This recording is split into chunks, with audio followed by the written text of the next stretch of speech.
Hey guys, how are we doing? We're back on another video for Annie News. I'm loving these Overlord videos. How strong is Ainz and how strong is Albedo videos were cool, very informative, awesome. So we're going to do how strong is Demiurge. I love Demiurge. Demiurge is amazing. I love how he's like, he is the mastermind, but doesn't realise it. he's the man with the plan. But let's just see how strong he is, because I think he's definitely up there. He's definitely up there. Let's get into this. How strong is Demiurge? Overlord Demiurge, Jaldabaoth, true power. Explained. Here we are, back again with another video that will hopefully answer the question in the title by not actually answering the question at all. How strong is Demiurge? How strong Unlike is he? Albedo, we've actually seen him in combat, with Ainz himself nonetheless. Wasn't really a fight though. Although it was more of a play fight than anything. There we go, yeah. One for show that certainly was not representative of the full extent No, of either of their powers. that would be interesting. So let's take a look at everything from his class and race build to his abilities and equipment and see if he's actually worthy of being known as the creator of the Blazing Inferno as his name implies. Oh, and very quickly, I made a shirt with a modified Nazarene emblem so it has an A and an N in it. You know, for Annie. Oh yeah, there we are. But yeah, if you're interested, you can go ahead and buy those from the link in the description. Now, let's begin. If you weren't able to tell by now, Demiurge is a demon, which, as you should know by now, is part of the collection of heteromorphic races, and thus it gives him access to a full racial class tree, in addition to the normal job class tree. Of his known levels, 35 are dedicated to race classes, of which only 15 are known. There's 10 levels in Imp, and another 5 levels in Archdevil, leaving a further 20 that are unaccounted for. The remaining 65 of his levels are devoted to job classes, including 10 levels in Shapeshifter, 10 levels in Prince of Darkness, and 10 levels in Chaos, leaving 35 unaccounted for. Interesting. And that's pretty much it for the verifiable facts about his build. As I've said before, information on the mechanics of Demiurge's classes and races are very far and few between in the light novel. It's even harder to figure out exactly what they do, or how they even fit into the rest of his build, because in this case, we can't rely as heavily on Dungeons & Dragons to guide us in interpreting the names like we did last time. As a result, the bulk of this video will include some speculation, but I'll be sure to make an effort to separate that from the facts. It seems that, unlike Dungeons & Dragons, Yggdrasil does not differentiate between devils and demons. In Yggdrasil, devils are a subspecies of demons, whereas in Dungeons & Dragons, they were two distinct species. Both types of creatures were evil, but they came from different dimensions and had slightly different personalities. Devils were more rules-oriented and structured, whereas demons were haphazard and wild. In short, devils were, well, devilish, while demons were, well, demonic. There is a difference. And just for reference, Demiurge embodies the meaning of lawful evil. To avoid any needless confusion, I'm just going to refer to the devils and demons from Dungeons & Dragons as fiends. And then the term that I'll use to refer to Yggdrasils will just be demons. Fiends. So D&D is fiends, and Overlord is demons. You got it? Okay. We're on board. Demiurge is a known mix of Imp and Archdevil. Imps mythologically are just small flying creatures, and they're among the weakest of the fiends. They're probably just the base race for all flying demons. Archdevil, on the other hand, looks to be like a rare demon class, meaning it was powerful but difficult to unlock, and capped out at level 5. The arch prefix simply meant chief, or highest, as in the highest devil. In order to reach it, one probably had to max out multiple other demon race classes, which is most likely where his other 20 unknown levels went. As for his classes now, yeah, Chaos, Prince of Darkness, sure, whatever those are. Also random anime references we're getting pretty obvious. This refers to his ability to shift his shape. See what I did there? It's how he's able to turn into a frog, and presumably he has access to many other forms as well. I mean, I can't imagine why someone would spend 10 levels in a shapeshifter class just to give themselves a frog head and some wings. But with this division of levels, what is he actually capable of? To know this, we first have to look at what his creator had in mind when he designed him. Ulbert Elaine Odell envisioned Demiurge as a battlefield commander and strategist. Yeah, he had a greater calling than bipedal sheep farmer. He saw a commander who believed that victory and defeat was determined before a battle was even fought. So it would seem his build is focused on summoning and buffing other demons en masse. Though he can also be a support mage that buffs allies and debuffs enemies, or even transforms himself to improve his close combat potential. In battle, this would be described as the role of a skirmisher, one who's flexible enough to support from the back line or fight in the front line. But he's really just designed to wear down his foes with large quantities of weaker enemies as befitting his lore as the demon commander. Combine these mass summons with an area of effect buff, amongst other support spells and abilities, and you've got yourself a pretty neat build.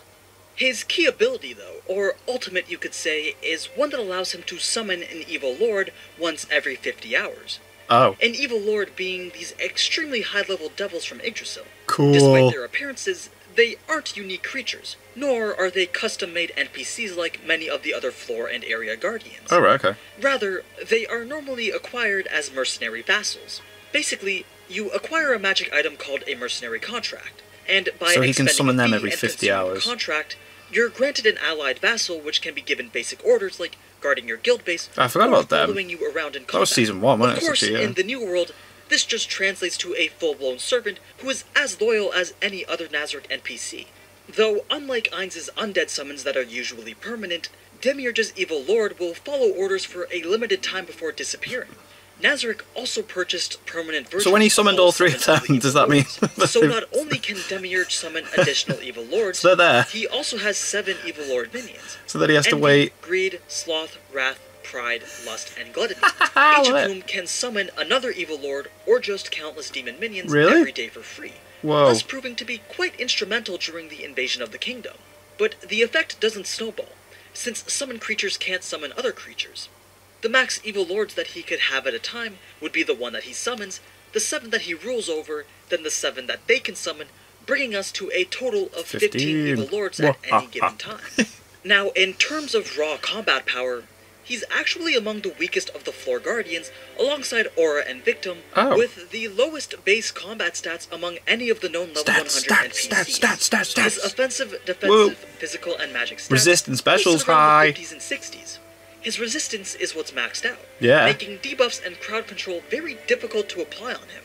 That's That cool. being said, he can temporarily boost his physical capabilities, thanks to a selection of abilities called Aspect of the Devil. This one ability is split into several components, each granting a unique effect or buff. There's Archdemon's Wrist, which increases the size of his hands and wrists, thus moderately increasing his strength and allowing him to grapple and pin enemies or hold extremely large objects. Then Razor Sharp Claw, which elongates his fingernails into extremely large claws, turning them into powerful natural weapons. Tentacle Wings, which sprout wings that can grant flight and shoot tentacle-like feathers at enemies at extremely high speeds. Then there's Stout Demon's Gigantic Arms, which greatly increases the size of his arms, as well as his arm strength. And lastly, 8-Limbed Speed, which greatly increases his movement speed and agility. He may also have other Aspect of the Devil abilities that have yet to be revealed. When he stacks multiple of them together, this puts him approximately on par with Ainz when he's in his Moment persona, with his Perfect Warrior spell active, which, all things considered, is a relatively half-baked level 100 warrior. Clearly from this, Demiurge's ability to transform is put more towards a series of self-buffs and small changes to specific areas of his body. Sure, Albedo and Sebas were given the ability to transform into a final form, but Demiurge's changes aren't entirely what you or I would call a final form. I wonder if it's reasonable to rule out the idea that Ulber just didn't consider giving Demiurge a final form just because he had a few shapeshifter levels. I imagine that regardless of what combination of races and classes he picked, he couldn't quite get the final form to look cool enough. After all, custom NPCs had to follow the same rules that ordinary players were subject to, and I would think that no matter how you made your character, you couldn't make it into a 30-foot-tall Balrog-looking creature. No, instead he gave him the ability to temporarily boost his combat capabilities via the Aspect of the Devil. But of course, if he really wanted to be creative about things, he could summon a really strong, tough-looking evil lord like the Lord of Wrath, and then teleport away or go invisible. Even if the Lord of Wrath were lower level than Demiurge, if it did have better physical combat stats, it would appear as if he transformed into it. This makes you wonder how the Shapeshifter class really fits into the game mechanically, as well as into his broader build. In a game focused so heavily around PvP and just combat in general, it can be difficult to think of a reason why the developers would make a class like this if all it let you do was just give yourself a frog's head or grow a pair of wings. I mean, if all we were after was just utility, a low-leveled arcane spellcaster can already access spells like Flyer, even teleportation. So why create a class dedicated to something like this? Oh. And why would players even pick it? Well, She didn't stand a Yggdrasil was chance. supposed to have almost 1,000 different classes. So perhaps there were hundreds of such gimmick classes that, in the grand scheme of things, they were fairly worthless but still cool, I guess. If we were to speculate, considering Yggdrasil's emphasis on the importance of information gathering, being able to get the jump on someone would provide a massive advantage in PvP. Perhaps shapeshifters were able to conceal their presence by transforming into harmless animals. Their health bar, name, and level would just disappear, Wow. or be replaced by that of a neutral creature. That being said, Demiurge's transformations suggest that shapeshifting wasn't full-body transformations. After all, the ability to transform one's entire body into something else, both in appearance as well as gameplay mechanics, was one of the powers of the Doppelganger racial class tree. But rather than have two classes that do the exact same thing, I think it's a safer bet to assume that the Shapeshifter class lets you temporarily enhance your body with special effects and buffs, obviously including things like wings for flight. Even beyond that, though, there could be way more combat-oriented buffs, such as growing a beast's hide to act as a natural armor, Cool. or growing a bat's ears and eyes to use echolocation Go and back. gain immunity to blindness effects. Perhaps something even like improved dodge rate with cat-like reflexes. But I think you get the point now. What about some of his active special abilities, which, as you may recall, have a limited number of uses per day? Because there is this cast limit, and the fact that he has a relatively small mana pool, he has to ration how he uses them. Gotta be Though careful. the diversity You can't and just spam flexibility it. in the spell options that he has provides a great amount of versatility despite there being this limited number. We've seen damage, utility, crowd control, and buff spells. His known ones include Frost of Judecca, which completely freezes a target for a period of time. Cool. Greater Teleportation, which allows the caster to teleport themselves and others anywhere the caster had been before. Hellfire Wall, which conjures a wall of dark fire that deals high negative energy damage in in the a name. specific area. Flames of Gehenna, which buffs all allied demons in a targeted Don't know what area tier with it is. improved stats, empowered abilities, and increased drop rates. And lastly, there's Meteor Fall, which summons a massive meteor to land on a target location, blinding nearby enemies over a wide area as it falls, and then flattening all those in said location. Cool. Demiurge also has one more tier 10 spell, but its capabilities are unknown. It also seems many of his known spells have a demonic or devilish theme. For instance, Like you'd Judecca imagine. is one of the sections of the 9th level in Dante's Inferno, while Gehenna is just Oh. another term for hell.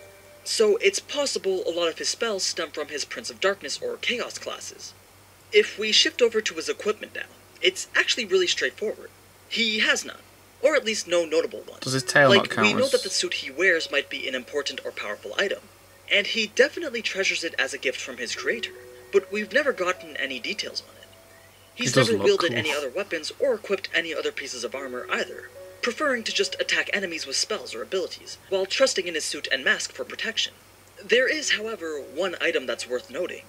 Ulbert was obsessed with a world item that could summon an unlimited army of demons into existence that would eventually swallow the entire world. Oh, right, and okay. he became obsessed with the idea of crafting an item that could imitate this.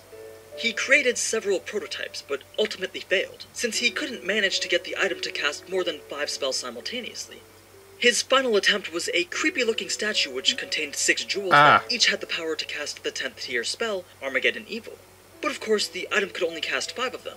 As such, he left it in Demiurge's inventory, which was fitting for a commander of a devil army. Demiurge had intended to leave this item in the kingdom after his demons invaded it. He wanted to pretend it was the pretext for his invasion. Ainz handed him a weaker prototype that Ulbert had built Yeah. to use instead, and suggested that Demiurge hold on to the powerful item that his creator had gifted to him. Demiurge, of course, was more than happy to. Which Of brings course. us now to his build as a whole. Initially, I had said that it was oriented around summoning and buffing. Really though, that's just speculation. Yeah, he can summon devils, and has created Which at is so least one cool. devil buffing spell in the novel. And he's supposed to be a commander, so it'd only make sense if his build was focused around the summoning and buffing of mass quantities of devils. Right? Well, no, not necessarily. That's a pretty big leap of logic. After all, he can only actually summon a single evil lord himself, and he requires his other evil lords to summon the rest of the demon army for him. It'd be hard to be a mass summoner if you can only summon one thing yourself. So, what exactly is his build focused on then? Demiurge's selection of abilities are an explicit reference to the mechanics shared by most Dungeons & Dragons fiends. While devils and demons in Dungeons & Dragons came in a variety of forms, with various strengths and weaknesses, the most prominent feature of all of them is their ability to summon a group of lesser demonic or devilish creatures. And as you'd naturally expect, if you were a more powerful or high-ranking devil or demon, you'd be able to call forth more powerful and high-ranking minions. On top of this, the stronger versions are almost all capable of casting a limited selection of powerful high-level spells. Then, some of them can even change their form at will. They are known to trick and tempt mortals into doing evil deeds, and routinely disguise their appearance using a transformation ability in order to do so. Lastly, many of them are extremely powerful and tough in a fight. They are frequently massive and intimidating in stature, mirroring Demiurge's ability to transform his body parts in order to properly throw hands with Ainz himself. Basically, Demiurge's capabilities are a love letter to the most iconic aspects of Dungeons & Dragons fiends. Once you view Demiurge's build as a roleplay build first, and not some kind of optimized power gaming PvP build, things begin to make a bit more sense. You see, while guild NPCs were ostensibly a mechanic for creating guards for the guild base, the vast majority of NPCs were just created for the fun of it, and they weren't necessarily intended to actually be useful in combat. Okay. That's not to say that Nazarick paid no mind to defenses. Nazarick's 8th floor is a literal death trap that could stop virtually any invasion by exploiting broken game mechanics. You know, like that casual 1500 player and NPC invasion that got absolutely annihilated in Yggdrasil. That aside though, custom NPCs were a rare opportunity to create a custom character with their own appearance and AI script, but had a limited number of levels to work with. Members would rather blow 41 levels on making 41 cute maids than make a single level 41 character which could be used to guard their base. So even though Demiurge was a level 100 floor guardian, that didn't mean his build had to be designed for PvP combat. He could blow those 10 levels on Shapeshifter to give himself those bat wings.